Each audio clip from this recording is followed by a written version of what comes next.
Hoje o nosso bate-papo é com o Dr. Daniel França Vasconcelos, cardiologista, e ele vai dar algumas dicas para vocês que estão aí ouvindo a gente.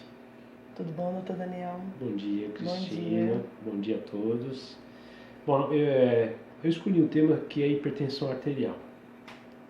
A hipertensão arterial é uma doença endêmica de alta prevalência e por isso eu escolhi esse tema. A outra questão importante em relação à hipertensão é que a maioria das pessoas que têm pressão alta não sabe que tem pressão alta.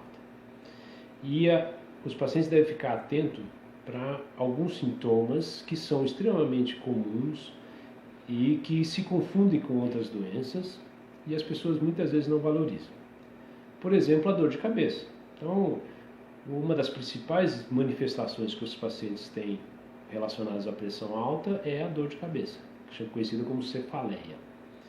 A dor de cabeça típica da pressão alta é uma dor de cabeça que começa na nuca e se estende para a região anterior da cabeça. Ela costuma ser latejante e costuma ser temporária, quer dizer, ela vem e vai. Como existem várias outras doenças que dão dor de cabeça, então muitas vezes as pessoas não valorizam essa questão, essa dor de cabeça e acabam tomando analgésico. Outra coisa que as pessoas sentem com pressão alta são tonturas. Então, às vezes relacionado com a movimentação da mudança postural, quando está deitado e passa a ficar em pé ou sentado, às vezes durante o dia numa caminhada no trabalho, e as pessoas também não dão valor a esse tipo de sintoma. Uma alteração que é comum também é uma zoada no ouvido, a gente chama de tinnitus. Então, essa é uma manifestação também que deve chamar atenção. E às vezes, muitas vezes, a zoada no ouvido, mas a tontura diz que é um labirintite e acaba mascarando o diagnóstico de hipertensão. Outra coisa são as faísquinhas. As pessoas começam a ver flashes de luz, que também são manifestações relacionadas à pressão alta. Mas, menos comumente, a gente tem o cansaço. Quer dizer, o indivíduo começa a subir uma escada, uma ladeira, uma caminhada, e ele já não tem a mesma disposição. Então, todas essas manifestações são manifestações que devem chamar a atenção e merecem uma aferição da pressão arterial no posto, no serviço médico, no médico clínico em geral. Por que é a importância da hipertensão? Porque dentro das doenças cardiovasculares, a hipertensão é considerada um dos principais fatores de risco para desenvolvimento de tanto infarto quanto AVC, que é acidente vascular cerebral. E o controle adequado da pressão arterial reduz de forma significativa a incidência de infarto e AVC. AVC sobretudo. Por isso que é importante as pessoas ficarem atentas e identificar. Antes de chegarmos a esse ponto, seria muito mais importante a gente tratar um aspecto que é a prevenção. A hipertensão arterial, ela é uma doença que não tem uma etiologia definida, em 95% dos casos, que representa o que a maioria das pessoas tem. E aí a gente acha que tem a ver com os hábitos, sobretudo, consumo de sal, sedentarismo, obesidade, estresse, tudo isso aumenta a chance de uma pessoa desenvolver hipertensão. Tem um fator que é um fator genético que a gente ainda não tem como modificar isso e as pessoas elas não devem se preocupar com essas coisas que a gente não pode mexer. Então, o que a gente pode fazer para diminuir a chance de ao longo da vida desenvolver hipertensão arterial? Consumir pouco sal, atividade física, uma boa noite de sono e redução do estresse, sobretudo. Controle de peso, tá certo?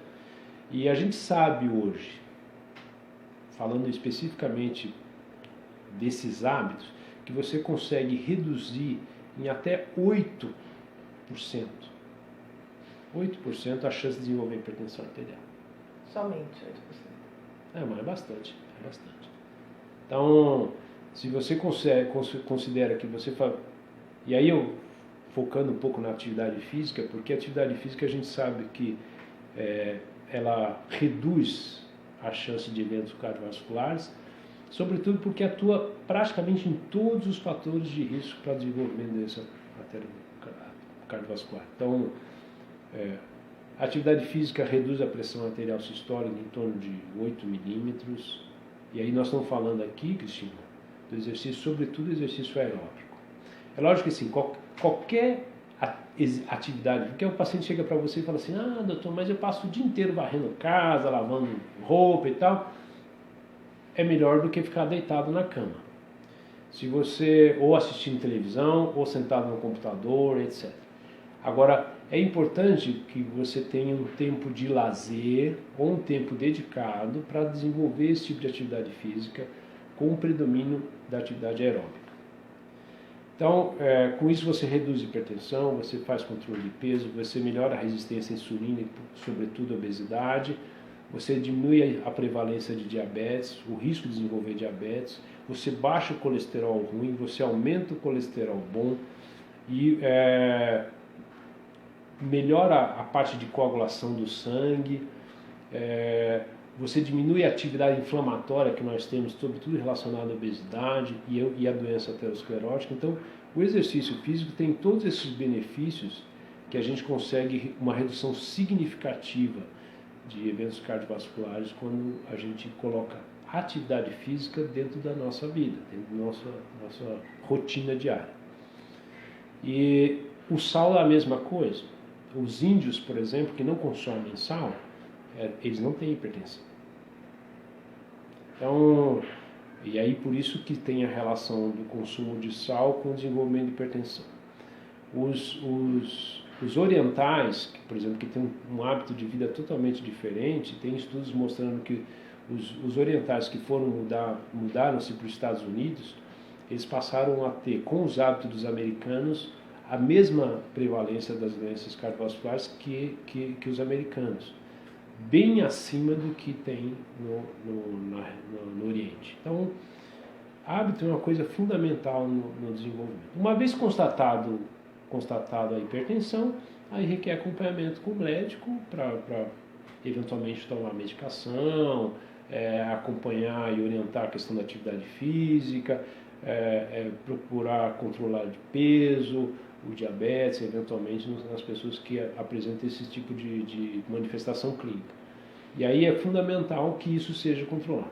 Mas uma coisa que as pessoas não sabem é porque, como a hipertensão é uma doença silenciosa, na maioria das vezes as pessoas não dão muito valor sobre as consequências da hipertensão. Então, eu costumo dizer para o paciente, fala assim, a doença não te atrapalha. Então, aí você fala assim, não, mas eu não me importo de morrer. É verdade. Você pode morrer, quem vai sofrer é quem fica. A questão é você ficar com sequela de AVC numa cama. Essa é uma questão, que ninguém pensa nisso. A outra é, se vocês forem em clínica de diálise, pessoas que têm insuficiência renal crônica, 50% das pessoas que ali estão fazendo hemodiálise ou diálise peritoneal eram pessoas que tinham hipertensão e que não deram muita importância para o controle dessa hipertensão. Então, a hipertensão é uma doença que ela é silenciosa, ela vai minando a função do rim, do coração e das artérias, com o risco aumentado de desenvolver AVC, infarto e insuficiência renal. Então, é muito importante fazer o controle da hipertensão.